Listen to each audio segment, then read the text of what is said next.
So I've been asked to give my testimony on my healing that took place from with my melanoma skin cancer. Just a little bit about me. I'm a 36-year-old mom. We have me and my husband between us. We have 5 kids, and like I said, I'm only 36. A couple years ago, I did have a small spot removed off my shoulder, which we had cleared, and they had taken a lymph node out, and everything had been clear, so we kind of thought we were all in the good. Um, Couple years pass, probably like the darkest day of my life ever was October 19th, 2021. I had found a small spot here in my abdomen, like it was like internal. I'm like, oh, I think it feels like a hernia. It's kind of small, probably not a big deal, but I just wanted to go ahead and go to the doctor and have it checked out. And definitely didn't expect to find out what we did find out. The doctor's like, well, it kind of feels like one, and he tried to push it back through, and just caused me, just seriously immense amounts of pain. So he's like, let's send you over to the hospital. We'll do a CT scan, and we'll figure out, what's going on. Well, I went in, did the CT scan. I'm driving myself home, and I get a call from the doctor's office, and they're like, we really need, you to come in tomorrow. We need to talk about your results. And I was like, oh, were they that bad? And she's like, yeah, they're pretty bad. We really need you to come in tomorrow. And I'm like, well, how bad? I'm like, cancer bad? And she's like, yeah, we found 2 spots, 2 very large spots that look like cancer. So the next day, me and my husband went in, and they're like, well, there's definitely 2 huge spots. We can't really tell you any more than that, other than maybe you should start taking some videos with your kids. We have 2 really young kids, 2 and 3, and that was the hardest thing as a mother to hear. That, that my time with them was going to be cut short. We got right in the way. We started, calling friends and family and just asking for prayers, and just getting in contact with the doctors that I needed to get in contact with, and they have been a blessing. We've been with BJC and Siteman Cancer Center with WashU, and they have just been absolutely amazing. I remember that night after we found out, like, I just fell to the floor in tears. Just praying, like, God, please don't take me away from my kids. I want to see them grow up. I want to see them get raised. I'm an only child. I have my parents that I need to, take care of. I love my grandparents. I'm kind of a caretaker for people. I just love to take care of people. So I was just, thinking of all these people who need me, and I that I want to still be here for. And I want God, just give me the best doctors, the best nurses, anyone that you can put in my life. Just please, just be with them and just guide them and just instruct them to do what is absolutely best for me. And I guess it was November 1st. It was the day after Halloween. I just was in immense pain. I was convinced my liver was bursting.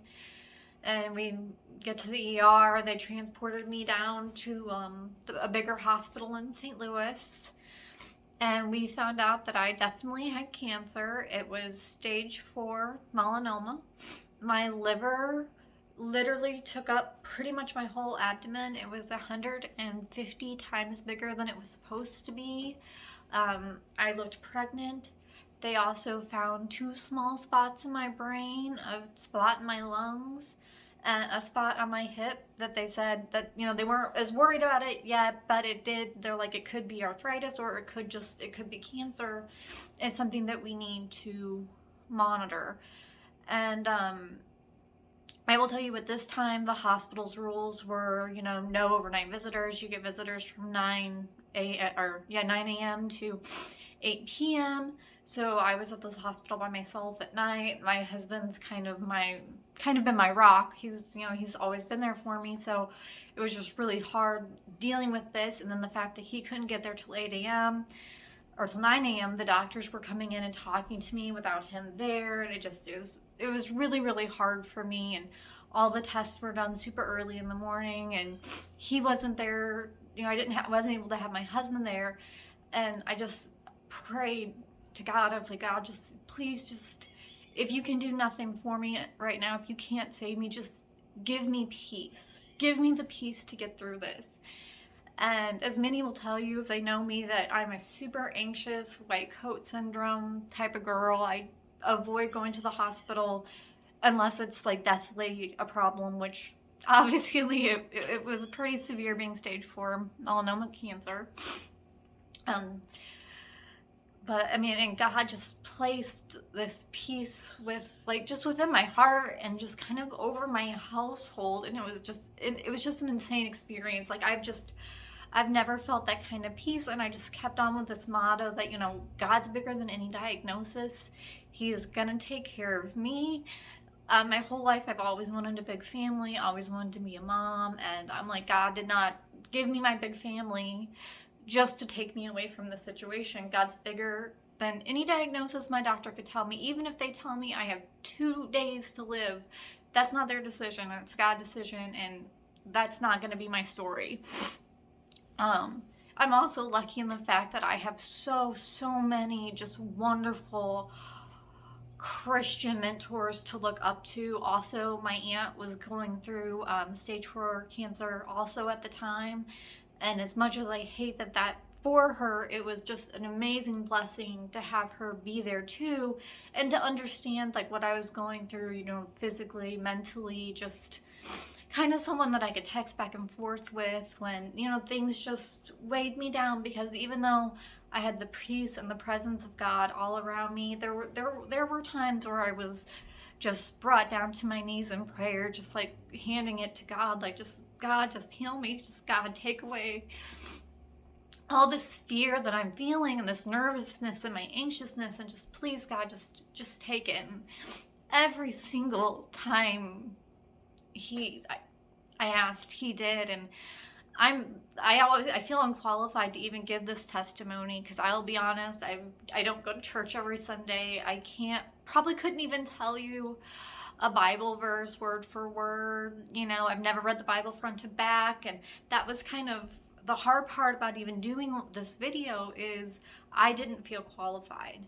And I was going through my devotionals, and one of the things, it was, you know, God doesn't call doesn't call the qualified, he qualifies the called. And I have felt called to just kind of to share this with other people, that even if this can just give you an ounce of hope, or just touch you know, your heart in some way, or lead you closer to Christ, because it definitely has me. My relationship with Christ has just doubled, and I mean, in utter amazement of what he's done for me personally.